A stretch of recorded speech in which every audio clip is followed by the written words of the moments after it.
The U.S. Supreme Court has ruled to hang on to a Trump-era measure stemming the flow of migrants at the southern border. However, it is just a temporary fix.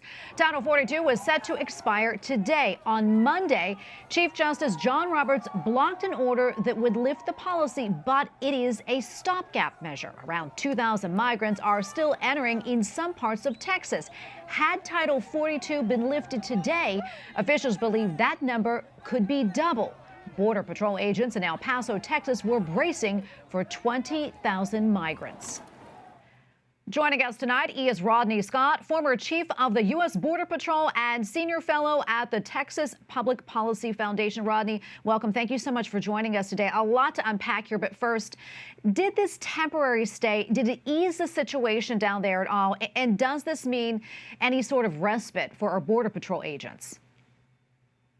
So the temporary stay will help a little bit, but in context, last month or last October, I think it was, CBP only used Title 42 about 78,000 times, which seems like a lot, but that was out of over 277,000 encounters.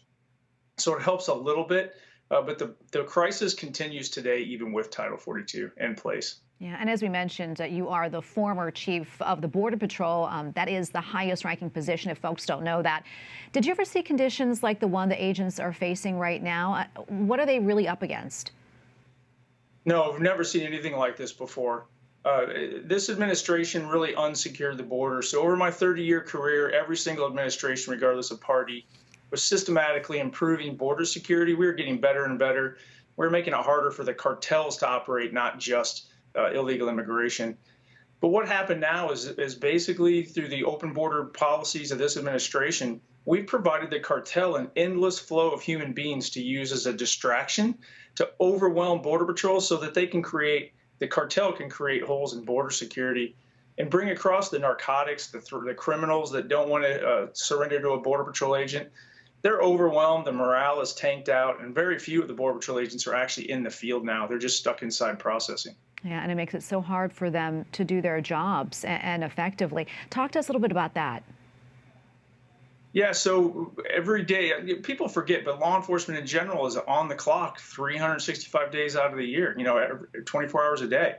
So you miss a lot of events. They miss celebrations for Christmas, everything else, but they do it because they know they're protecting America. They're serving a greater cause. But right now, many of them don't feel like they're really doing that. All they're doing is processing illegal aliens. They know that every minute that they're stuck inside the station processing, most of those claims don't meet the criteria for asylum. They're fraudulent claims anyway. And then now they know the cartel is exploiting the fact that they're not out patrolling the border, and it's very demoralizing, especially when you're missing very important things at home at the same time. Yeah, and we talk so much about the southern border, and rightfully so, but also we're seeing a lot of activity on our northern border with Canada. Let's talk about that a little more. Yeah, people tend to forget that we have a lot of borders, the coast, both coasts, northern and southern. The northern border has traditionally been more of a terrorist threat, to be quite honest, because of the asylum laws in Canada. We have a great partner with the RCMP and with Canada in general, but we still need to patrol the borders up there. Unfortunately, the chaos on the southwest border has drawn a lot of resources away from the northern border, so both borders are being exploited. We even have people from the Western Hemisphere, Mexico, other countries that can fly into Canada without a visa. Now they're flying into Canada and illegally entering the United States across the northern border. And that's on top of the crime that was already up there as it was before. Yeah, I want to get your reaction to statements from both Secretary Mayorkas and President Biden now, for them saying that the border is secure. When you hear that, what goes through your mind from the commander-in-chief, these words, no less? Anger and frustration. The president, I didn't interact directly with him. I'll give him a little bit of a pass because he gets briefed by others. But the Secretary of Homeland Security, I had a lot of interaction with, and he's lying.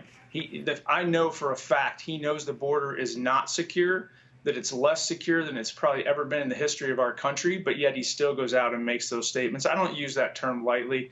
I've never said anything like that before, but this guy is lying to America, and he knows it. Rodney, we have probably about a minute left or so. As you know, this temporary stay really is just temporary. What do you think needs to come next? What needs to be done? So we proved in the last administration, when I say we, there are career government officials coming up with these programs. There have to be consequences to crime.